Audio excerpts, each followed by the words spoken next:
স্বপ্ন। প্রতিটি মানুষ স্বপ্ন দেখে। কিছু মানুষ তা পূরণ করতে দূরে চলে যায়, নিজের বাড়ি থেকে অনেক অনেক দূরে। কিছু মানুষের স্বপ্ন পূরণ হয়, কিন্তু একটা বড় অংশ সাফল্যের চূড়া পর্যন্ত পৌঁছতে পারে না। তারা চেষ্টা করে যায়, বাড়ি ফিরে অন্য কিছু করাকে ব্যর্থতা বা পরাজয় বলে মনে করে। এরা স্বপ্নের সমুদ্রের দিশাহীন নৌকার মতো ঘুরতে থাকে, আর এদের মধ্যে কেউ কেউ ডুবেও যায়।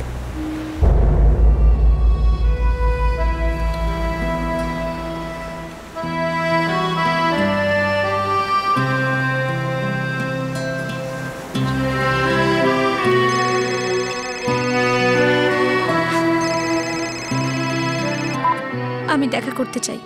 কোনো লাভ নেই কাজল, প্লিজ। কাজল তুমি কেন বুঝছো না? আমাদের রিলেশনশিপটা শেষ, দি এন্ড। আমাকে আর কখনো ফোন করো না।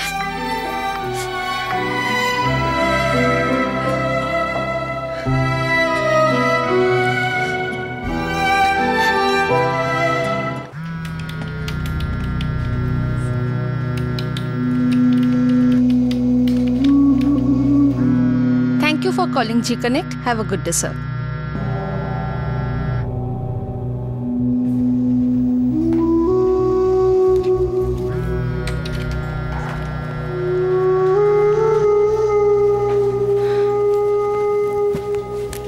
হ্যাঁ কাজল বল। সোনিয়া দেখা করতে পারবি? কাজল আমি এখন অন কলে আছি। সোনিয়া প্লিজ, অল্প সময়ের জন্য, খুব ডিপ্রেস ফিল করছি আমি। কাজল তুই প্লিজ নিজেরটা হ্যান্ডেল কর। আমি তোকে কতবার বলেছি যে আমার বিয়ে হতে চলেছে। আমি চাই না যে আমার ফিয়ান্সে তোর সাথে দেখা করুক। প্লিজ আধ ঘন্টার জন্য দেখা কর। ও গড কাজল, তুই কি বুঝতে পারিস না সবকিছু তোর মর্জি মতো হতে পারে না। আমি এখন বিজি, আমি ফোনটা রাখছি।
আমাকে একা থাকতে দাও, প্লিজ চলে যাও তুমি এখান থেকে। কি করছো তুমি? ছেড়ে দাও,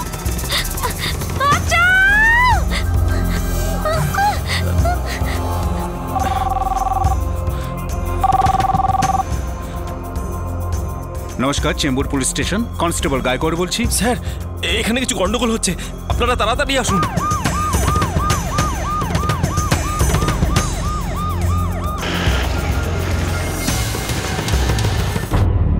স্যার এইদিকে। এটা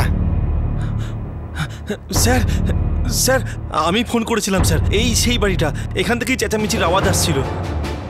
এই বাড়িটা? হ্যাঁ স্যার।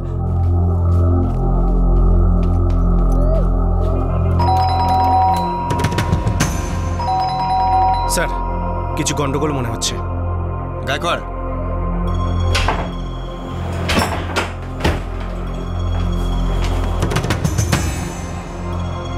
স্যার এদিকে।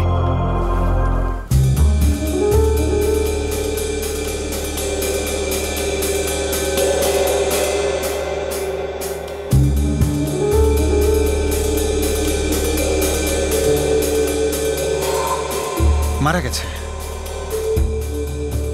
তুমি চেনো একে? হ্যাঁ স্যার, এর নাম কাজল। 1 বছর হলো এখানে এসেছে। এর থেকে বেশি কিছু জানি না স্যার, হয়তো প্রতিবেশীরা কিছু জানতে পারে। রানে, অ্যাম্বুলেন্স কল করো আর পুরো ঘরটা তল্লাশি নাও। 24 বছরের এক যুবতী কাজল কোনো একটা ব্যাপারে মনমরা ছিল, বিষণ্ণ ছিল। তার জীবনে একটি ছেলে ছিল যে সম্পর্ক শেষ করে দিয়েছিল, একটি মেয়ে ছিল যে তার সঙ্গে দেখা করতে চাইছিল না। আর সেই রাতে কেউ ওর সঙ্গে দেখা করতে আসে। তারপর সেই রাতেই পাড়ার এক দোকানদার তার আর্তচিৎকার শুনতে পায় আর পুলিশে খবর দেয়। পুলিশ কাজলের বাড়িতে পৌঁছে তার মৃতদেহ দেখতে পায়। কি সমস্যা ছিল কাজলের? কে ছিল সেই ব্যক্তি যে কাজলকে মৃত্যুর মুখে ঠেলে দিল?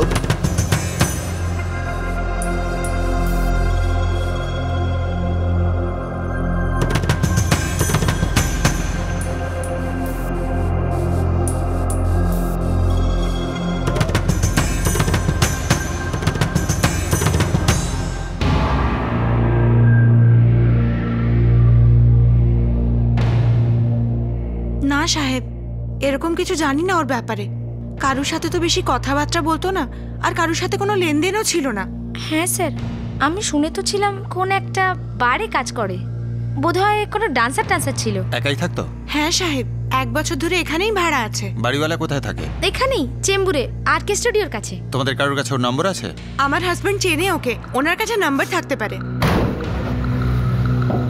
স্যার, দরজা ভেতর থেকে বন্ধ ছিল, আর যে ঘরে লাশটা পাওয়া যায় সেই ঘরের জানলা খোলা ছিল। খুনি ওখান দিয়েই পালিয়েছে? হতে পারে স্যার, আমি ফরেন্সিক টিমকে খবর দিয়েছি, ফিঙ্গারপ্রিন্ট পাওয়া যেতে পারে। গুড। মেয়েটার ফোনটাও পাওয়া গেছে স্যার। ফোন রেকর্ড জানাও। মৃত্যু স্ট্র্যাঙ্গুলেশনের ফলে হয়েছে। গলা এত নিপুণভাবে টেপা হয়েছে যে উইন্ড পাইপ সঙ্গে সঙ্গে ফেটে গেছে। এই দুটো নখও ভেঙে গেছে। হাতাহাতি তো অবশ্যই হয়েছে, কিন্তু অ্যাটাক যে করেছে সে ফিজিক্যালি খুব স্ট্রং মনে হয়। তার মানে যে অ্যাটাক করেছিল সে কি পুরুষ? সরি, এই পরিস্থিতিতে আমি এটাই বলবো যে অ্যাটাক করেছে সে খুব স্ট্রং। সে ছেলে কি মেয়ে সেটা বলতে পারবো না। স্যার, কাজল শর্মা নাম ছিল ওর, আর এইটা এগ্রিমেন্ট ছিল ওর সঙ্গে 11 মাসের জন্য, এই বাড়ি ভাড়ার ব্যাপারেই। পার্মানেন্ট অ্যাড্রেস জম্মুর? হ্যাঁ স্যার। আর উইটনেস দেখছি মোনা কাপুর, গৌরী চিকলিকার, রচনা গুহ। এরা কারা? এরা সব কাজলের বন্ধু স্যার। যে অর্কেস্ট্রাতে কাজল কাজ করতো সেখানেই এরা 3 জনও কাজ করে স্যার। কিসের অর্কেস্ট্রা? কোনো একটা রেস্টুরেন্ট ছিল sir, bar and restaurant. Bar and restaurant. Sir, রানে, মেয়েটা জম্মুর। আমার মনে হয় এবার ওর বাড়ির লোককে খবর দেওয়া উচিত, তার সাথে ওই 3টে মেয়েকে যারা ওর সঙ্গে বারে কাজ করতো। হ্যাঁ স্যার।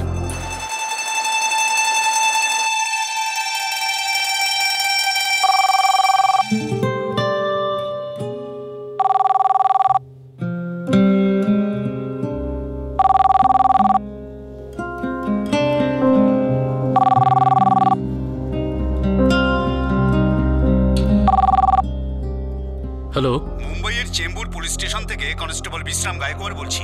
Police station? কি ব্যাপার স্যার? কাজল শর্মা কি আপনার আত্মীয়? হ্যাঁ, ও তো আমার দিদি।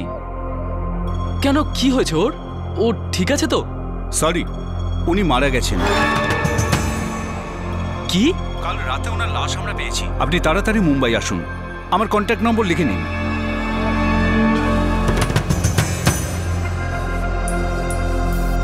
রাহুল, কি হয়েছে বাবা?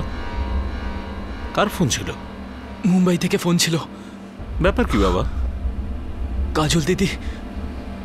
কাজল দিদি। কি হয়েছে কাজলের? কি হয়েছে আমার কাজলের? রাহুল, তুই কিছু বলছিস না কেন? বল না। 3 রাত ধরে কাজল কাজে আসেনি, অফ নিয়েছিল। অফ কেন নিয়েছিল? কোনো বিশেষ কারণ? স্যার, ওর কোনো পার্সোনাল টেনশন ছিল। কিসের টেনশন? আমাদের বাড়ির একটা কাস্টমার ছিল, কাজলের সাথে ওর বেশ জমেছিল। ওর নাম কি? ওর কোনো নম্বর আছে আপনাদের কাছে? স্যার, পঙ্কজ নাম ছিল ওর। আর নাম্বার তো জানি না, কিন্তু ও 1 বছর ধরে রোজই আসছিল, আর সবাই জানতো ও কাজলের সঙ্গেই দেখা করতে আসতো।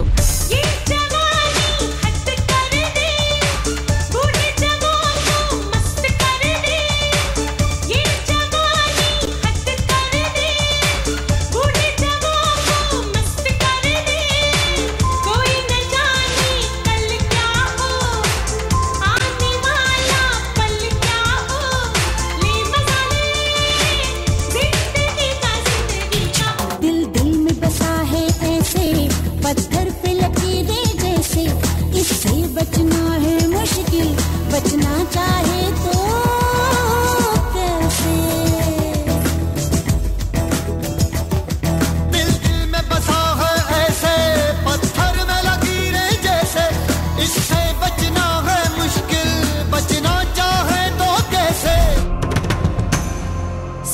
2010-এর কথা।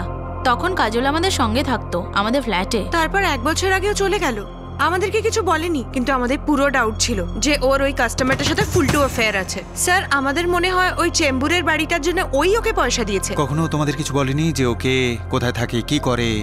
কিছু না? না স্যার, আর আমরা 3 জন ওকে বোবা বলে ডাকতাম, কারণ ওর পার্সোনাল কিছু কখনোই আমাদের সাথে শেয়ার করতো না, কখনোই কিছু বলেনি আমাদেরকে। ঠিক আছে, থ্যাংক ইউ। তোমরা এবার যেতে পারো, যদি দরকার পড়ে ডেকে পাঠাবো। Thank you sir. রানে, এই মেয়েরা বলছিল যে কাজলের কারোর সাথে অ্যাফেয়ার ছিল। আচ্ছা স্যার, এই ফিঙ্গারপ্রিন্টের রিপোর্টটা এসে গেছে, যেটা জালনায় ছিল কোনো পুরুষের।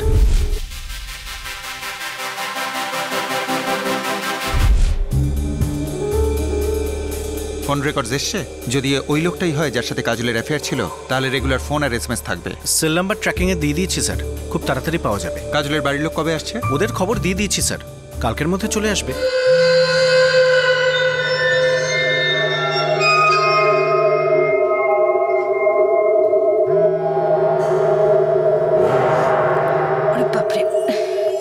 হ্যালো, হ্যাঁ বাবা।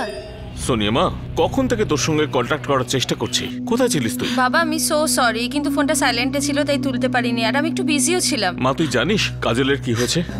আবার কি করলো বাবা কাজল? চেম্বুর পুলিশ স্টেশন থেকে ফোন এসেছিল, ওরা বলছিল যে ওরা কাজলের ডেড বডি পেয়েছে। হোয়াট? বাবা তুমি এটা কি বলছো? মারে, কাল রাতে পুলিশ তোমার বোনের লাশ পেয়েছে। ও মাই গড। সোনিয়া দেখা করতে পারবি? কাজল, আমি এখন অন কলে আছি। সোনিয়া প্লিজ, অল্প সময়ের জন্য, খুব ডিপ্রেসড ফিল করছি আমি। বাবা, বাবা পুলিশ কি বলছিল? ওনারা এক্স্যাক্টলি কি বললেন? এই বলেছে যে ওরা কাজলের ডেড বডি পেয়েছে।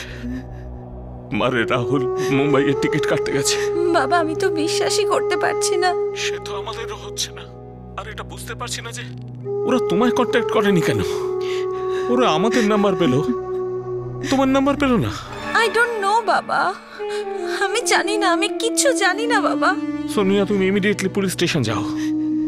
সোনিয়া মা, আমরা কাল সকালে পৌঁছচ্ছি। হ্যাঁ বাবা। বাবা, মা ঠিক আছে তো?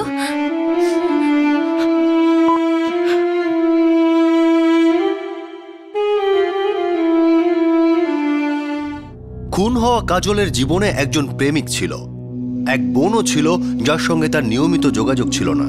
জম্মুতে কাজলের বাবা মা তার মৃত্যুর খবর পেয়ে সাংঘাতিকভাবে ভেঙে পড়েছিলেন, কিন্তু তারা এটা জেনেও অবাক হয়েছিলেন যে কাজলের দিদি সোনিয়া তার মৃত্যুর খবর জানতই না। কাজলের বাবা মা এটা ভাবতেই পারেননি যে 2 বোনের মধ্যে এতটা দূরত্ব ছিল। কি কারণ ছিল এই মনোমালিন্যের? এর মধ্যেই পুলিশ কাজলের ফোন রেকর্ডস থেকে সেই লোকটার নাম্বার পেল যার সঙ্গে সম্ভবত কাজলের প্রেম ছিল। স্যার এই নাম্বার 44555666, এই নাম্বারটা বারবার দেখা যাচ্ছে। কাল সন্ধ্যাবেলাও কাজল এই নাম্বারে ফোন করেছিল।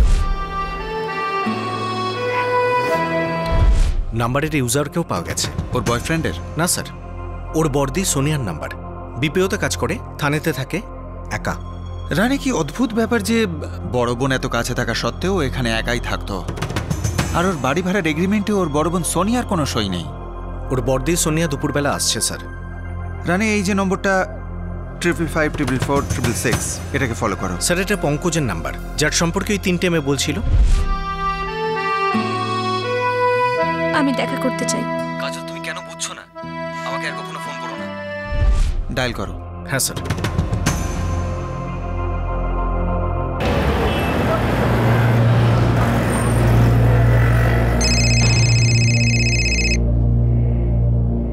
হ্যালো, চেম্বুর পুলিশ স্টেশন থেকে বলছি। আপনার নাম? আগে আমার নাম পঙ্কজ কার্কেল। বলুন কি ব্যাপার? কাজল শর্মা আপনার বন্ধু? বিশেষ বন্ধুত্ব? হ্যাঁ মানে আমি ওকে চিনি। কাল সন্ধ্যাবেলা কথা হয়েছিল ওর সাথে? স্যার ও আমাকে ফোন করেছিল। আপনি বলুন না প্লিজ কি হয়েছে। এই মুহূর্তে আপনি কোথায়? আগে আমি পুনাতে রয়েছি।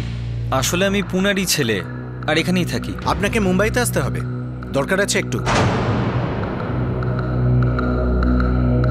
স্যার মনে হচ্ছে এই ছেলেটাই সেই। পুনে পুলিশকে ইনফর্ম করো, ওখানেই ধরো। ওখানে গিয়েই আলাপ পরিচয় করা যাবে।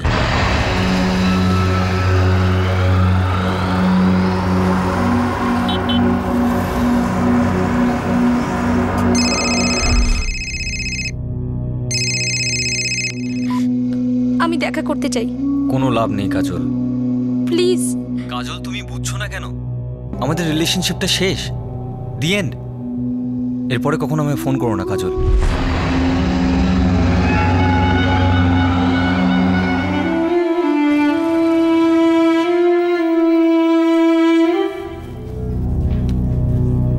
বাবা, আজ সন্ধ্যের ফ্লাইটের টিকিট পেয়ে গেছি। রাহুল, তুমি তো বারবার মুম্বাই আসা যাওয়া করতে। তোমার কাজল আর সোনিয়ার দুজনের সঙ্গে দেখা হতো, কিন্তু তুমি এটা তো কখনো বলনি যে ওরা আলাদা থাকে। এখন তো মরে গেছে তোমার কাজল দিদি, এখন কি করছো?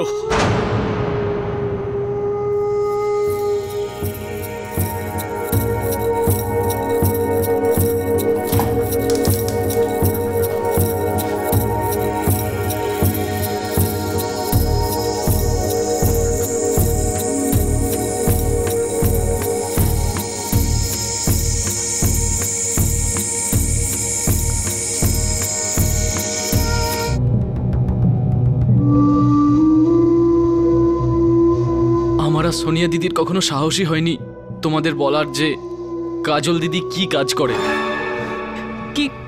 কি কাজ করতো কাজল, বল না। মা, ও একটা বারের ডান্সার ছিল।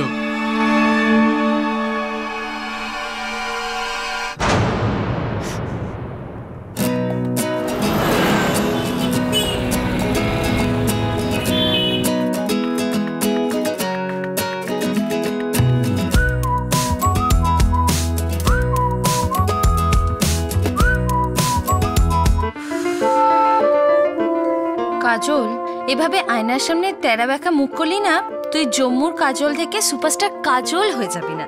সোনিয়া, কাজল তো আমার আইডল, কিন্তু তুই দেখে নিস আমি আমার নিজের আইডেন্টিটি বানাবো। একদিন এত বড় অ্যাক্ট্রেস হয়ে যাব না যে প্রত্যেকে আমাদের এই জম্মুকে টপ স্টার কাজল শর্মার শহর বলে ডাকবে, দেখে নিস। প্রশ্নই ওঠে না কাজল। কিন্তু বাবা, আমার কনফিডেন্স আছে, ট্যালেন্ট আছে, আমি একটা ভালো ব্রেক নিশ্চয়ই পাবো। দেখ কাজল, তুই সোনিয়া আর রাহুলের মতন পড়াশোনায় মন দিতে পারছিস না, আর মা এই ফিল্ম লাইন অ্যাক্টিং আমাদের মতো লোকের জন্য নয়। আমাদের মতো লোকেদের জন্য নয় মানে? তুমি ফিল্ম ইন্ডাস্ট্রিকে এত খারাপ কেন মনে করো? মা, ভালো ভালো মানুষ সেখানেও রয়েছেন, আমার তোমার মতো ডিসেন্ট লোকজন। মা কাজল, তর্ক করো না। শোন, আমরা মধ্যবিত্ত লোক, আর তাও আবার জম্মুর। আমরা তোমায় এটা বলছি না তো যে বিয়ে করে বাড়ি বসে থাকো। আমরা তোমায় পড়াশোনা করাচ্ছি যাতে তুমি কোনো জব করো, সরকারি বেসরকারি যে কোনো জব করো, যাতে কাল তুমি তোমার হবু স্বামীকে সাহায্য করতে পারো। আর যে বাড়িতে যাবে সে বাড়িতে তোমার সম্মান বাড়বে। বাবা, যখনই কোনো অ্যাক্টর তার বাড়ির লোককে বলেছে যে সে অ্যাক্টর হতে চায়, তখন বেশিরভাগ ক্ষেত্রে বাড়ির লোকজন অপোজই করেছে। কিন্তু যখন সে সাকসেসফুল হয়ে যায়, সাফল্যের মুখ দেখে, তখন সবকিছু বদলে যায়। কাজল মুম্বাই ট্যালেন্টেড লোকেদেরও কাঁদিয়ে দেয়। তোর মতো কত মেয়ে আছে জানিস যারা রোজ রোজ ওখানে হিরোইন হতে যায়? মুম্বাই ফিল্ম ইন্ডাস্ট্রিতে অ্যাকচুয়ালি কটা হিরোইন আছে বল? হয়তো 1 ডজন। তার মধ্যে অর্ধেক হিরোইনই বড় বড় ফিল্মি ফ্যামিলি থেকে বিলং করে, তা না হলে miss world, miss universe, miss ইয়ে, মিস ও। তুই রিয়েলিটিটা জানিস না সোনিয়া। আমি শুধু একটাই রিয়েলিটি জানি, আর সেটা হলো এই যে আমি জন্মেইছি বড় পর্দায় নিজের ট্যালেন্ট দেখানোর জন্য। তোমরা আমার ফ্যামিলির লোক হয়ে আমার উইল পাওয়ারটা বোঝার চেষ্টা করো না কেন? আমি প্রুফ করতে পারি, আমি করে দেখাবো। প্লিজ বাবা, যেতে দাও না প্লিজ। মা, আমি আমার কথা বলে দিয়েছি। দেখো দিদি, অ্যাক্টিং করার যদি এত ইচ্ছা থাকে তাহলে জম্মুতেই কোনো টিভি সিরিয়াল অ্যাক্টিং করো, সেটাই বেস্ট হবে। আমি বলিউডে কাজ করতে চাই, এই সমস্ত সিরিয়াল টিরিয়ালে নয়। হ্যাঁ, আর বাবা প্লিজ আমাকে যেতে দাও না তুমি। আমি তোমায় শেষবারের মতো বলছি, একদম না। এটা ফেয়ার নয় বাবা। সোনিয়া যেটা পড়তে চায় ও পড়তে পারে, রাহুলের ক্ষেত্রেও সেম টু সেম। কিন্তু আমার যখন কিছু করার থাকে তোমরা সবাই উঠে পড়ে লেকচার দিতে শুরু করো আমায়। আমি যেটা করতে চাই সেটা কেন করতে পারবো না? কেননা কাজল, এই দুজনের মতো তুমি লেখাপড়া করতে চাও না। তুমি তো নিজের ভাগ্য নিজের হাতে লিখতে চাও, তাই আমরা সেটা অ্যালাউ করতে পারি না। ঠিক আছে, করো না অ্যালাউ। আমি অ্যালাউ করছি। আমি নিজে নিজেই চলে যাব মুম্বাই, আমার কারোর পারমিশনের দরকার নেই। আরে এই পাগলের মতো কথা বলিস না। ভয় দেখিও না, মা বাপকে ভয় দেখানো ভালো কথা নয়। বাবা, আমি শুধু তোমার সাপোর্ট চাইছি। বাবা, আমি লাইফে কিছু হতে চাই, কিছু করে দেখাতে চাই। একটাই তো লাইফ বাবা, আর সেটাও এতটাই ছোট। প্লিজ মেনে নাও না, প্লিজ হ্যাঁ বলে দাও, প্লিজ বাবা, প্লিজ।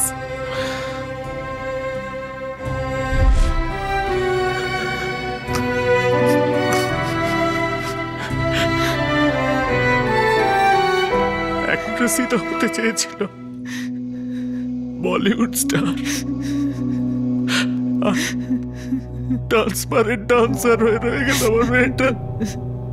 এসব কি করে হলো রাহুল? বাবা, আমিও এটা আগের বছরই জানতে পেরেছি। তখন সোনিয়া দিদির একটা বয়ফ্রেন্ডও ছিল। সোনিয়ার বয়ফ্রেন্ড?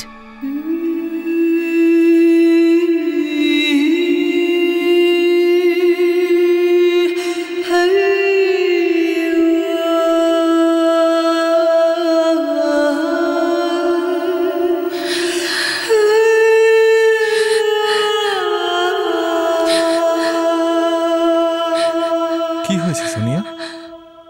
আরে কি হয়েছে সেটা বলোই না আমাকে। রাকেশ, আমার একটা বোন ছিল, কাজল।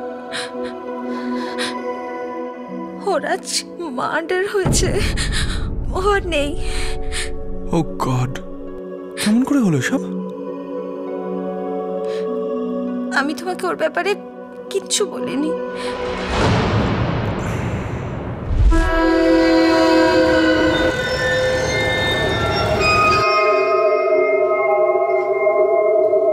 সোনিয়া দিদি, এটা কিরম কথা? তুমি রাকেশকে কাজলের ব্যাপারে কেন বলছো না? কারণ রেপুটেশন রাহুল, এটাই সব কিছু। আমি ওখানে একটা ডিসেন্ট জব করি, রাকেশ টিম লিডার, ভালো স্যালারি পায়, লোক ওখানে আমাকে রেসপেক্ট করে। তো দিদি, কাজল দি এমন কি করেছে যেটা রেসপেক্টেবল নয়, যার জন্য তুমি তোমার বন্ধুদের সঙ্গে ওকে দেখা করাতে চাইছো না? তুই কি সত্যি জানিস না রাহুল যে তোর কাজল দি ঠিক কি করে? আমি জানি না, তাই তো তোমাকে জিজ্ঞেস করছি, তাই না? তোর কাজল দি একটা বার ডান্সার। কি কি হলো? হয়ে গেল তো কথা বন্ধ? কোনো অ্যাক্টিং করে না তোর কাজল দি, না কোনো ফিল্ম ইন্ডাস্ট্রিতে স্ট্রাগল করছে, একটা চিপ বারে চিপ চিপ লোকের সামনে ডান্স করে, আর জানি না কি কি।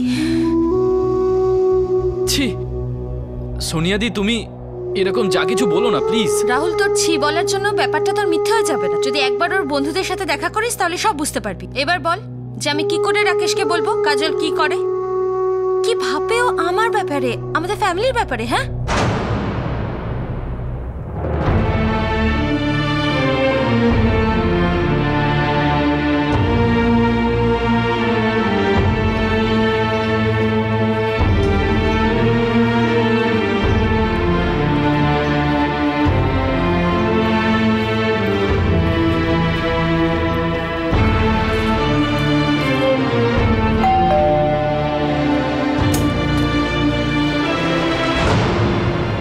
রাহুল,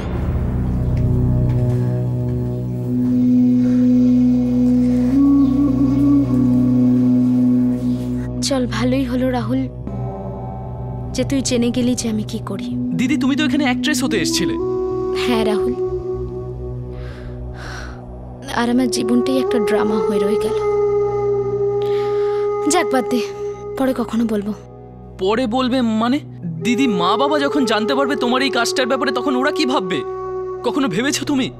রাহুল, বাবা মা তখন জানতে পারবে যখন তুই বা সোনিয়া তাদের কিছু বলবি। আর যদি এটা হয় না রাহুল, আমি কখন ওদের চোখের দিকেও তাকাতে পারবো না। দিদি, তুমি আমার সঙ্গে বাড়ি ফিরে চলো প্লিজ। দিদি, ছাড়ো এসব আর চলো আমার সঙ্গে। ছেড়ে দিচ্ছি রাহুল, এই সব কিছু ছেড়ে দেবো আর বাড়িতেও ফিরে যাব।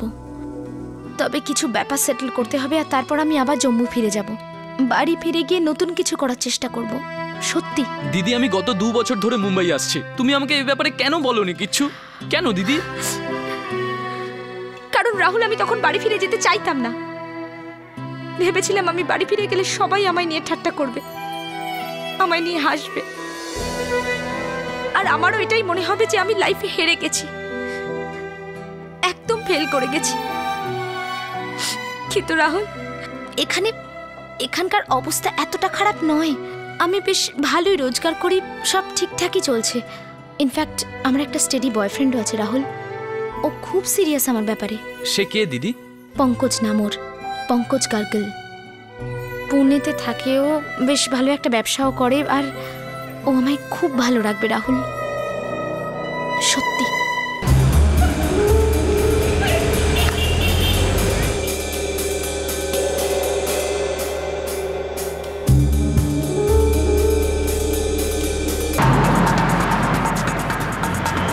ওকে স্যার, পঙ্কজের ফোনের টাওয়ার লোকেশন খুব তাড়াতাড়ি আমরা ট্র্যাক করব। তারপর পঙ্কজ আমাদের হাতে আসবে। গুড জব রানে।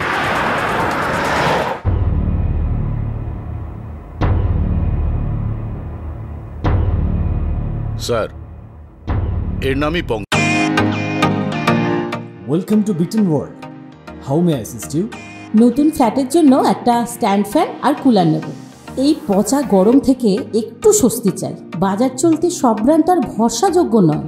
তার জন্য তো আমাদের ফ্যান আছে, all purpose bullet table fan, ceiling fan. আমাদের সিলিং ফ্যান কিন্তু 30 মাসের ওয়ারেন্টি সহ পাওয়া যায়। আছে ফারাটা 2 বছরের ওয়ারেন্টি, 17 থেকে 20 মিটার এয়ার ফ্লো, মধ্যবিত্তের সাধ্যের মধ্যে একমাত্র ভরসাযোগ্য ব্র্যান্ড বিটেন। আমাদের কুলারের কিন্তু অনেক range, 45 litres, 50 litres, 70 litres, 90 litres, 110 litres.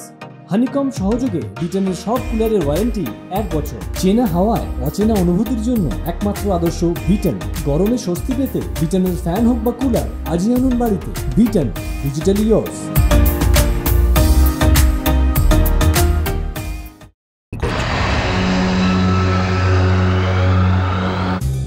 Sir, আমি আমার বাবার বিজনেস ম্যানেজ করি। কিসের বিজনেস তোমাদের? আমরা কাপড় ম্যানুফ্যাকচার করি স্যার। মুম্বাইতে আমাদের অনেক ক্লায়েন্টস রয়েছে, তাই আমি প্রায় মুম্বাইতে আসা যাওয়া করি। যতবার মুম্বাই আসতে ততবার শ্রীনাথ বারে যেতে, যেখানে কাজল ডান্স করতো।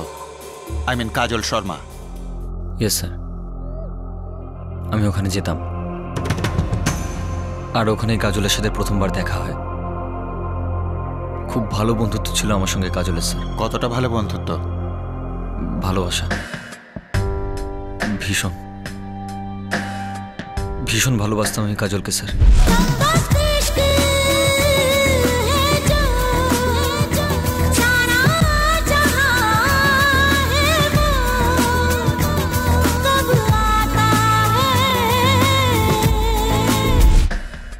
বারে আমি ওকে মন দিয়ে ফেলি স্যার। ও রেসপন্স করতো।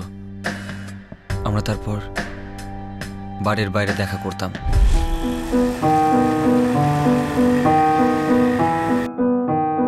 বাড়ি গিয়ে প্রত্যেকেই বলে I love you, I love you. 3টে ড্রিঙ্ক খাওয়ার পর না এই 3টে শব্দ খুব সহজেই বলে সবাই, কিন্তু লাভ ব্যাপারটা কি কেউ জানে না।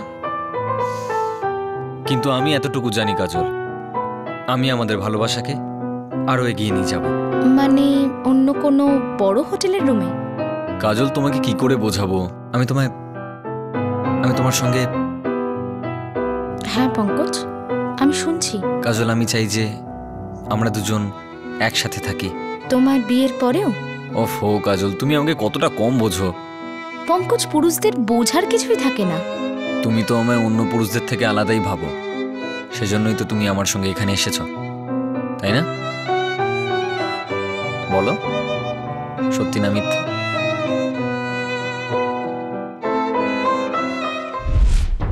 তুই ওর সঙ্গে ফুর্তি করলি, তারপর মন ভরে গেলে তুই ভাবলি এবারও হয়তো বিয়ের কথা বলবে, তাই ওকে একবারে শেষ করে দিলি, মেরে ফেললি ওকে। না স্যার, আমি ওকে মারিনি, আমি মারিনি ওকে। আমি তোকে ভালোবাসতাম স্যার, সিরিয়াস ছিলাম ওর ব্যাপারে। একটা সময় অবধি তো ছিলাম। কোন সময় পর্যন্ত? তারপর কি হলো? পঙ্কজ, আমি আজকেই ছেড়ে দেবো এই ডান্সিং লাইন, কিন্তু তোমাকে ছাড়াই মুম্বাইতে আমি কি করব? আরাম করবে, আনন্দ করবে। আমি তোমার জন্য এখানে একটা ফ্ল্যাট কিনবো, আমরা দুজন স্বামী স্ত্রীর মতোই থাকবো। স্বামী স্ত্রীর মতো? বোঝার চেষ্টা করো কাজল, আমি তোমাকে পুনা নিয়ে যেতে পারবো না। কিন্তু পঙ্কজ, আমি তোমার স্ত্রী হতে চাই, আমি তোমার বাড়ির বউ হতে চাই। আমার ওই সব কিছু চাই যা একটা মেয়ের স্বপ্ন। পরিবার, ভালোবাসা, সম্মান। আমি কারোর থেকে কম নই পঙ্কজ। দেখো কাজল, তোমাকে এই ব্যাপারটা বুঝতে হবে। আমি তোমাকে আমার বাবা মার সামনে নিয়ে যেতে পারবো না কাজল। আমরা দুজন অফিসিয়ালি স্বামী স্ত্রী হতে পারবো না কাজল। স্যার, কাজল একটা বার ডান্সার ছিল, আর আমি একটা ভদ্র ফ্যামিলির একমাত্র সন্তান। ভালো পরিবারের মানুষকে ভালো হতেও হয়, কিন্তু তুই ভালো নয় পঙ্কজ। বিয়ের কথা হয়তো দিসনি, কিন্তু আশা জাগিয়েছিলি, মেয়েটার মন চিতে নিলি, আর তারপর ব্যাস অস্বীকার করলি। আমি ভেবেচিন্তে ভালোবাসিনি স্যার, ব্যাস হয়ে গেছিল। আমিও সবসময় এই টেনশনেই থাকতাম স্যার যে আমাদের কি হবে। আমি এটা খুব ভালো করে জানতাম স্যার যে আমার বাবা মা একটা বার ডান্সারকে কখনো মেনে নেবে না। আর তারপর একদিন কাজল সবকিছু নিজেই শেষ করে দিল।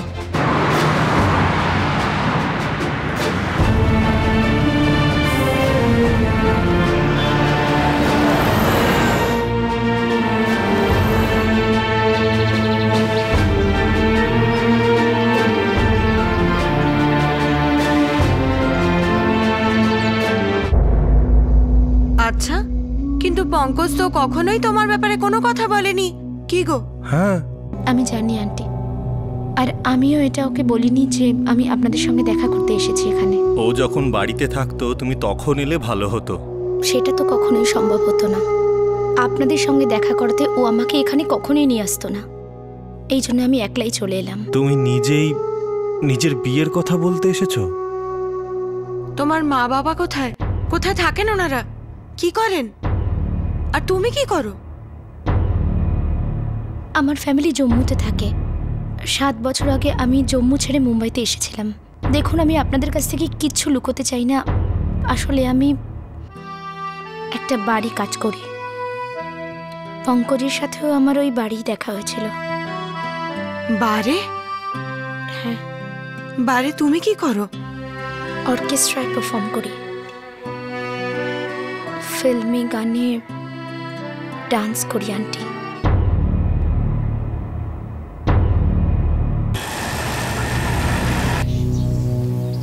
কিছু বলবে না পঙ্কজ? বাস, আজকের পরে আমরা দেখা করব না। তুমি কেন কাঁদছো কাজল? সমস্যাটা তো আমার হয়েছে। আমার বাবা মার চোখে আমাকেই ছোট করে দিয়েছো। কত বড় শক দিয়েছো ওদেরকে। পঙ্কজ, আমি যা করেছি সেটা আমার শেষ চেষ্টা ছিল। শুধু ভালোবাসা দিয়ে, সততা দিয়ে একটা নতুন জীবন শুরু করার। পঙ্কজ, তোমাকে ছাড়া, তোমার সঙ্গ ছাড়া আমার কি আর আছে? আছে নয় কাজল, ছিল। কারণ আমি এখন এই সম্পর্ক থেকে বেরোচ্ছি কাজল।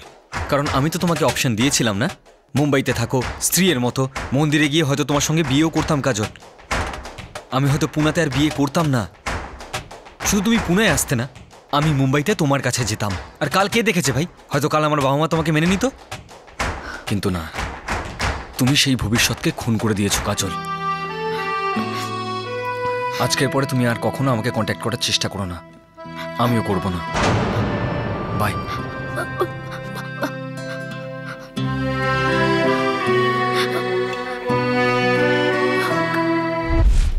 এটা 1 মাস আগের কথা স্যার। সেদিনের পর আমি কাজলের সাথে কখনো দেখা করিনি। ও আমি অল টাইম ফোন করতো স্যার, কিন্তু আমি কখনো তুলিনি। 2 দিন আগে সন্ধেবেলা ও আমাকে ফোন করলে আমি তুলি স্যার। আমি দেখা করতে চাই। কাজল, তুমি কেন বুঝছো না? আমাদের রিলেশনশিপটা শেষ, দি এন্ড। এরপরে কখনো আমায় ফোন করো না কাজল। যখন ফোন করেছিল তখন তুই কোথায় ছিলি? পুনেতে ছিলাম স্যার। আমি তো জানতাম না যে ও মরে গেছে স্যার। আপনারা বলার পর আমি জানলাম স্যার।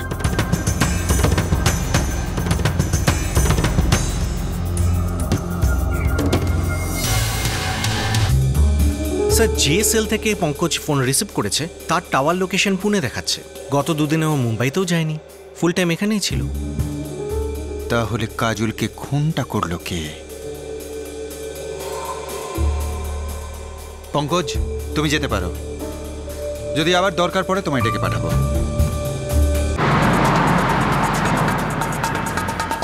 রানে, তুমি বলছিলে যে কাজলের বড় বোন সোনিয়া কাজলের সাথে কোনো সম্পর্ক রাখে না? Correct sir. ওর দিদি চাইতো না যে ওর বয়ফ্রেন্ড জানুক যে কাজল কি কাজ করে, আর কাজল তোর প্রফেশন লুকোতো না।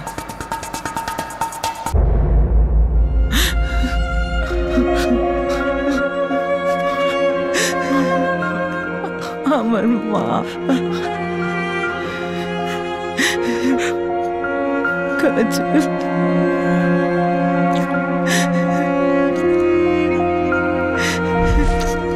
আমি প্রুফ করতে পারি, আমি করে দেখাবো।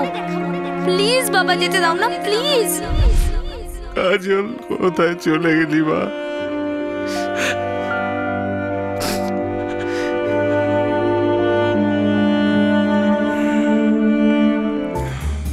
পঙ্কজের সাথে ব্রেকআপের পর কাজল ডিপ্রেসড ছিল। হ্যাঁ স্যার, সবাই তো তাই বলছে। কাজল তার জীবনটা নিয়ে অখুশি ছিল। 7 বছর আগে মুম্বাইতে এসেছিল, বাবা মার সঙ্গে থাকতো না, ফিল্মি ক্যারিয়ারেও কিছু হলো না। বড় বোন সোনিয়াও দূরে থাকতো, কাছের লোকেরা দূরে সরে যাওয়ায় ও কাউকে ঘেঁচতেও দিত না পাশে। শুধুমাত্র ওই পঙ্কজের সাথে ওর বন্ধুত্ব হয়, কিন্তু মনে হয় না পঙ্কজ এই মার্ডারের সাথে জড়িত। তাহলে কে হতে পারে রানী? কে হতে পারে? নাকি অন্য কোনো কারণ রয়েছে যার জন্য কাজলকে মরতে হলো? কি করছো তুমি? ছেড়ে দাও।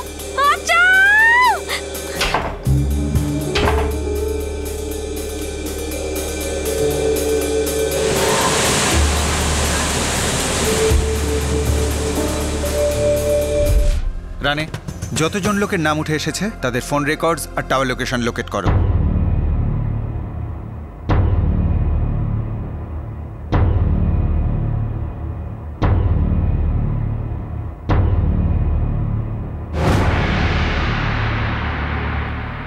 এদের মধ্যেই কেউ একজন হবে। যেই করুক তার একটা কারণ আছে, এমন একটা কারণ যার জন্য কাজলকে মারতে হলো।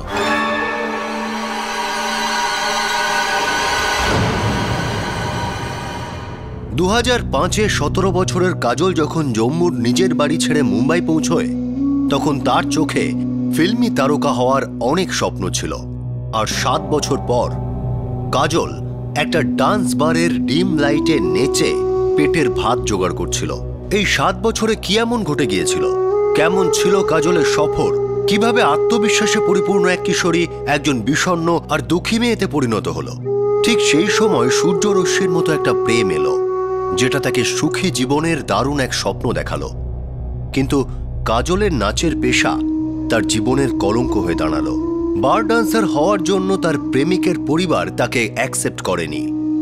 এমনকি তার নিজের দিদি সোনিয়াও তাকে দূরে ঠেলে দিয়েছিল। আর এখন 7 বছর পর তার সম্পূর্ণ হতাশাগ্রস্ত বাবা মা চিন্তায় পড়ে গিয়েছিলেন যে তাদের মেয়ে এত বছর ধরে ডান্স বারে কাজ করছে, অথচ তারা জানতেই পারেননি। আর এখন তার মৃত্যুর খবর তাদের চমকে দিয়েছে। পুলিশের কাছে সবচেয়ে বড় প্রশ্ন ছিল যে কাজলের খুনি কে, আর তার উদ্দেশ্যই বা কি ছিল? সে কি এমন কোনো ব্যক্তি ছিল যে কাজলকে নিজের জীবনের কলঙ্ক ভেবে দূরে ঠেলতে চাইছিল, নাকি এমন কেউ ছিল যে নিজেই এমনই স্বপ্ন আর আশা নিয়ে মায়ানগরী মুম্বাইতে এসেছিল? কাল আমরা আপনাদের দেখাবো কাজলের কাহিনীর দ্বিতীয় তথা শেষ ভাগ।